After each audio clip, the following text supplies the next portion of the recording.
Hello বন্ধুরা, কেমন আছো তোমরা? নিশ্চয়ই ভালো আছো। আবার নতুন একটা ভিডিওতে তোমাদের সবাইকে স্বাগত। খুব উপকারী রান্নাঘরের কিচেনের কিছু উপকারী টিপস নিয়ে আবার আমি চলে এসেছি। নো স্কিপ করে তোমরা দেখতে থাকো, নিশ্চয়ই উপকার পাবে। তো চলো, প্রথমে দেখাবো আমরা নিত্য যে বোতলগুলো ব্যবহার করি, সেই বোতলগুলোতে কিন্তু অনেক সময় জল খেতে খেতে একটা বাজে গন্ধ হয়ে যায়। সেই গন্ধকে 1 সেকেন্ডের মধ্যে আমরা সেই গন্ধকে এবং বোতলটাকে পরিষ্কার করার জন্য সামান্য একটু কলগেট নিয়ে নিয়েছি। তোমরা দেখতে পাচ্ছ, সামান্য একটু কলগেট নিয়ে জাস্ট এটাকে একটু ঝাঁকাবো। ঝাঁকিয়ে যদি তোমাদের কাছে ব্রাশ থাকে, সেই ব্রাশ দিয়ে ভেতরটা একটু নাড়াচাড়া করে নিলেই কিন্তু একদম সুন্দর পরিষ্কারও হয়ে যাবে এবং যে গন্ধগুলো হয়ে যায় সেই গন্ধ কিন্তু থাকবে না। এই ব্রাশ অনেকের বাড়িতেই থাকে, বোতল পরিষ্কার করা ব্রাশ, না হলেও কোনো ব্যাপার না। একটু ঝাঁকিয়ে নিয়ে জাস্ট এটা ফেলে দেওয়ার পরে কিন্তু জলটা ফেলে দেওয়ার পরে একদম সুন্দর হয়ে যাবে। আর একটুখানি সামান্য একটু আবার কলগেট স্কচ ব্রাইটের মধ্যে নিয়ে, যেহেতু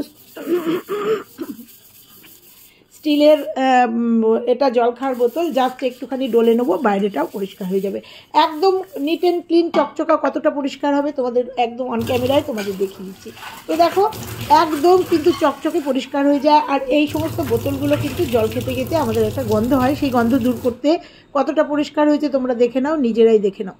তো চলো, এরপরের টিপস। আমরা ননস্টিক কড়াই সবাই ব্যবহার করি। সবাই ব্যবহার করতে গিয়ে কিন্তু ননস্টিক কড়াইয়ের মধ্যে একটা তেলকালির দাগ থেকেই যায়। সেই দাগটা কিন্তু, যেহেতু ননস্টিক আমরা স্টিল উল ইউজ করতে পারি না, সেক্ষেত্রে এই দাগটাকে আমরা কিভাবে তুলবো এবং ননস্টিকটাকে কিভাবে ঠিক রাখবো। তো একটু লেবু চিপে দিলাম, তোমরা দেখলে, আর একটুখানি জল দিয়ে দিলাম। জল দিয়ে জলটা গরম হতে আবার একটু লেবু দিয়ে দিলাম, আর গ্যাসটা কিন্তু জ্বালিয়ে দিয়েছি।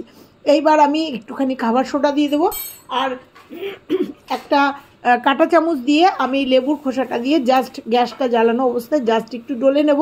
ডলতেই তোমরা দেখতে পাবে যে এক্সট্রা যে আলগা যে হলুদ তেলকালিটা সেটা উঠে এসছে, জলের কালারটা পরিষ্কার হয়ে মানে চেঞ্জ হয়ে যাচ্ছে। দেখো, হলদে হয়ে যাচ্ছে, তোমরা দেখতে পাচ্ছ। এইভাবে যদি আমরা ননস্টিকের পাত্রগুলোকে ওয়াশ করি তাহলে কিন্তু এগুলো অনেক দিন থাকে। আমার এই ননস্টিক কড়াইটা বহু পুরনো, তবু আমি এইভাবে যত্নে রাখি জন্য এখনও এটা ইউজ করতে পারছি। তো দেখো, লেবুটার খোসাটা দিয়ে আমি কিন্তু সুন্দর করে ডলে নিলাম। এর মধ্যে কিন্তু কোনো সার্ফ সাবান সোডা কিচ্ছু দিইনি। তো দেখো কতটা পরিষ্কার হয়ে যাচ্ছে। আলগা যে হলুদের যে দাগটা, তেলকালিটা কিন্তু আমার উঠে গেছে। এবার এই জলটা আমি জাস্ট তোমাদের দেখাচ্ছি। দেখো কতটা এক্সট্রা এটা কিন্তু উঠে এসছে। এটা আমি ফেলে দেবো। ফেলে দিয়ে এবার ননস্টিকের এই কড়াইটাকে আমি জাস্ট একটা স্কচ ব্রাইট দিয়ে মেজে নেবো। মেজে নেওয়ার পরে তোমাদের দেখাবো যে কতটা পরিষ্কার হচ্ছে।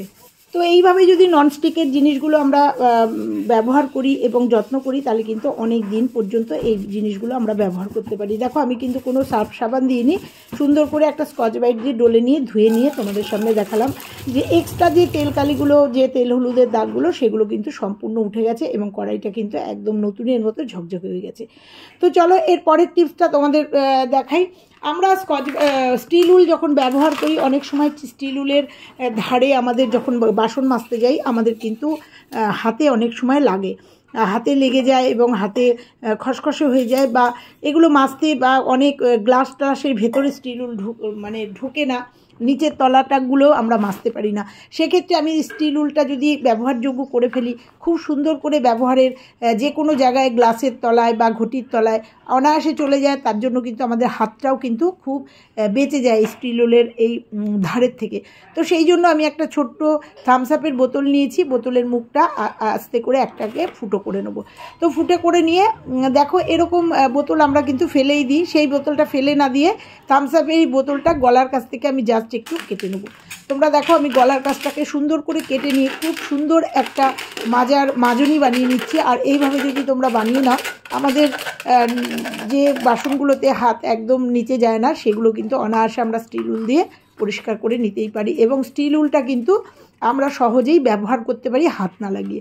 তো দেখো, আমি সুন্দর করে কেটে নিলাম। কেটে নিয়ে একটা দড়ি নিয়ে নিয়েছি। আমার কাছে এই কর্ডের দড়ি আছে, সুতো। তোমরা চাইলে কোনো সুতলি দিয়ে এই স্কচ ব্রাইটের মাঝখানে, স্টিল উলের মাঝখানে একটা গিট দিয়ে দেবে, একটা ফার্স্ট গিট দিয়ে নেবে। ফার্স্ট গিট দিয়ে নিয়ে সুন্দর আমি একটা মাজনি বানিয়ে নেবো। তোমরা দেখো, খুব সুন্দর এটা বানিয়ে রাখলে এটা কিন্তু মাসের পর মাস তোমাদের চলে যাবে। তো তারপরে দেখো, যে মুখটাকে খুলে নিলাম। মুখটা খুলে নিয়ে তার ভেতর দিয়ে ছিদ্র দিয়ে এই সুতো দুটো আমি নিয়ে আসবো। নিয়ে এসে এটা জাস্ট একটা গিট দিয়ে নেবো। গিট দেওয়ার পরে তো দেখো কত সুন্দর একটা জিনিস তোমাদেরকে বানিয়ে উপহার দিলাম। তোমরা বানিয়ে রাখলে কিন্তু তোমাদের সংসারের মানে রান্নাঘরের অনেক কঠিন দাগটা কিন্তু এই মাজনিতে হাত না লাগিয়েই কিন্তু তোমরা করে নিতে পারো। তো মুখের কাছে একটা গিট দিয়ে নেবো।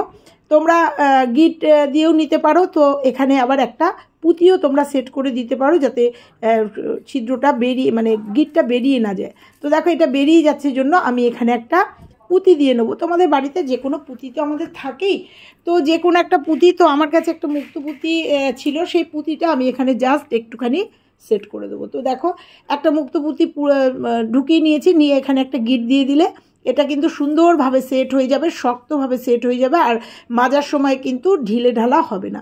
তো দেখো তোমরা যে কোনো পুঁতি এখানে একটু সেট করে দিও, না পারলে গলার সাথে আটকেও নিতে পারো পুঁতি না থাকলে। তো দেখো সুন্দর একটা মাজনি কিন্তু তৈরি হয়ে গেছে।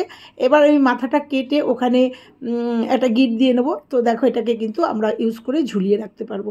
তো দেখো এটা কিভাবে ইউজ করব সেটা তোমাদের দেখাবো। দেখো অনেক সময় গ্লাসের ভেতরে কিন্তু একদম নিচে আমরা মাজতে পারি না, সেক্ষেত্রে এটা দিয়ে কিন্তু গ্লাস এরকম জগ আরামসে কিন্তু আমরা হাত না লাগিয়ে, হাতে কোনো ক্ষতি না করে আমরা সুন্দর করে কিন্তু এই মাজনিটা দিয়ে মেজে নিতে পারি স্টিলুলে হাত না লাগিয়ে। তো দেখো সমস্ত জিনিসগুলো, আর তারপরে এটা কাজ হয়ে গেলে আমরা এটা সুন্দর করে রান্নাঘরের দেওয়ালে ঝুলিয়ে রাখতে পারি। তো কেমন লাগলো আমার এই টিপসটা অবশ্যই কিন্তু তোমরা জানিও কিন্তু আমার এই টিপসটা কেমন লাগলো। তো চলে যাব পরের টিপসে। আমরা মাসের জন্য স্টিল উল কিনে নিয়ে আসি, কিন্তু এই স্টিল উলগুলো অনেক সময় জং ধরে যায়, নষ্ট হয়ে যায়, শক্ত হয়ে যায়, ভেঙে যায়।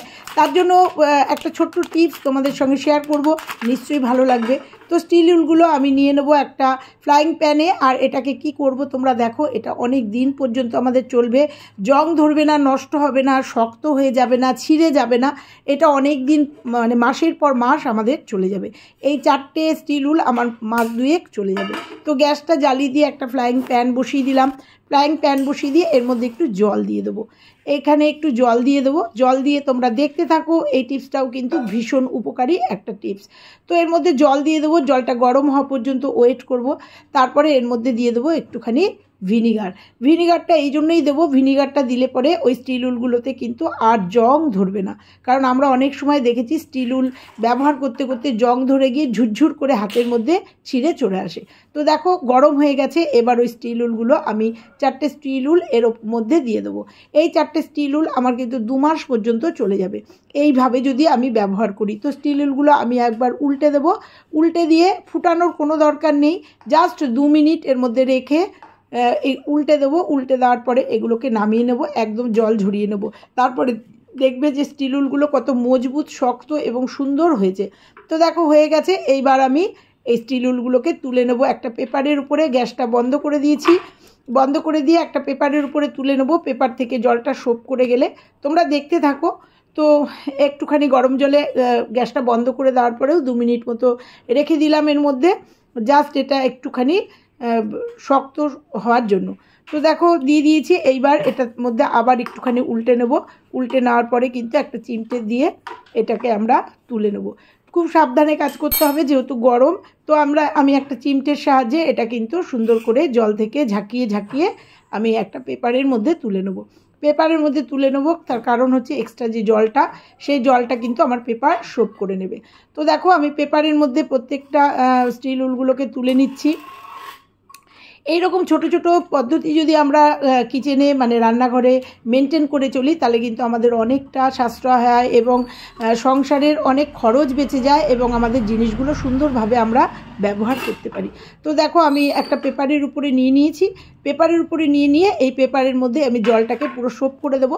তোমরা চাইলে একটু রোদ্দুরে শুকিয়ে নিতে পারো বা একটুখানি রেখে দিতে পারো। রেখে দিলে কিন্তু দেখো কতটা সুন্দর হয়েছে, তোমরা বুঝতে পারছো কতটা নরম হয়েছে এবং কতটা এটা ব্যবহার করতে যে কতটা সুবিধা। তোমরা একবার করে দেখো, এটা জং ধরবে না এবং দীর্ঘদিন এটা এরকমই কিন্তু নরম থাকবে, শক্ত হয়ে যাবে না।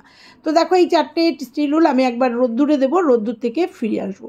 তো দেখো রোদ্দুর থেকে আমি একদম শুকিয়ে নিয়েছি। শুকিয়ে নিয়ে এরকম একটা বোতল কেটে নিয়ে আমি এর মধ্যে এটাকে রেখে দেবো এবং মাসের পর মাস এটাকে আমি ব্যবহার করব।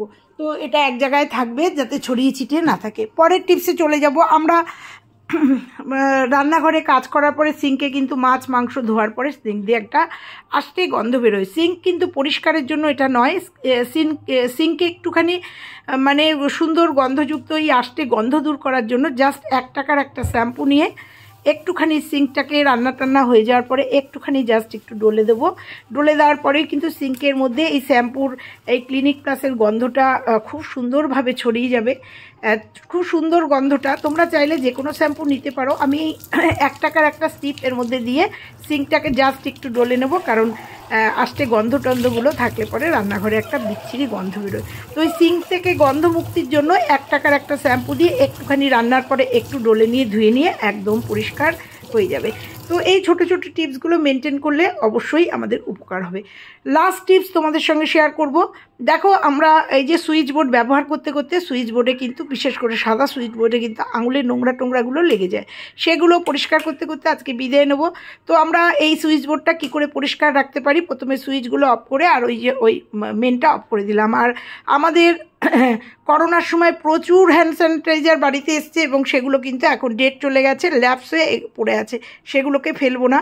এগুলো জাস্ট একটু তুলোর মধ্যে লাগিয়ে দিয়ে এই সুইচ বোর্ডের উপরে একটু মুছে নিলেই কিন্তু আমাদের যে কোনো নোংরা উঠে যাবে। তো এই স্যানিটাইজারগুলো ডেট পেরিয়ে যাওয়া স্যানিটাইজারগুলো ফেলে না দিয়ে আজকে তোমাদের সামনে এটা দেখাবো যে কতটুকু সুন্দর পরিষ্কার হয়, আর এই দেখাতে দেখাতে বিদায় নেব। তো কেমন লাগলো আজকের টিপসগুলো? নিশ্চয়ই ভালো লেগেছে। আর ভালো লাগলে লাইক কমেন্ট শেয়ার করতে ভুলবে না। আর চ্যানেলে নতুন হলে চ্যানেলটা সাবস্ক্রাইব করে পাশের বেল আইকনটা প্রেস করে দিও, তাতে আমার সমস্ত ভিডিও সবার আগে তোমরা পেয়ে যাবে। তো দেখো সুইচ বোর্ডটা কতটা পরিষ্কার হচ্ছে তোমরা বুঝতে পারছো। প্রচণ্ড নোংরা হয়, আর এই রকম টিপসের সাহায্যে যদি আমরা ঘরদোর পরিষ্কার রাখতে পারি তাহলে আমাদের ঘরের প্রত্যেকটা জিনিস পরিষ্কার পরিচ্ছন্ন থাকে, দেখতে ভালো লাগে এবং খরচ কমে যায়। তো শুধু এই সুইচ না, যদি পুট্টি করা দেওয়াল থাকে সেই দেওয়ালের ক্ষেত্রেও কিন্তু এই লিকুইডটা যদি একটু ডলে নাও সেক্ষেত্রেও কিন্তু একদম দেওয়ালের যে কোনো দাগ উঠে যাবে। দেখো আমার পাশে একটুখানি দাগ লেগেছিল, সেটাও কিন্তু আমি মুছে নিলাম, তোমরা দেখতে পেলে। তো চলো আজকের মতো বিদায় নেব, আবার দেখা হবে অন্য একটা ভিডিওর সাথে, টিপসের ভিডিওর সাথে। ততক্ষণে সবাই ভালো থেকো, সুস্থ থেকো, আমার ভিডিওগুলো দেখো, এইভাবে সাপোর্ট করো, আর নিজেদের মানে আত্মীয় স্বজনের কাছে শেয়ার করে দিও যাতে সবাই উপকৃত হয় এবং এই টিপসগুলো ব্যবহার করতে পারে। তো দেখতে পাচ্ছ আমি এবার অন করে দিয়েছি, অন করে লাইট জ্বালিয়ে দিয়েছি, কতটা পরিষ্কার হলো অন ক্যামেরায় তোমরা দেখে নাও। এই ছোট ছোট টিপসগুলো ব্যবহার করলে আমরা কিন্তু খুব উপকৃত হই। তো চলো টাটা, আবার আসছি অন্য কোনো ভিডিও।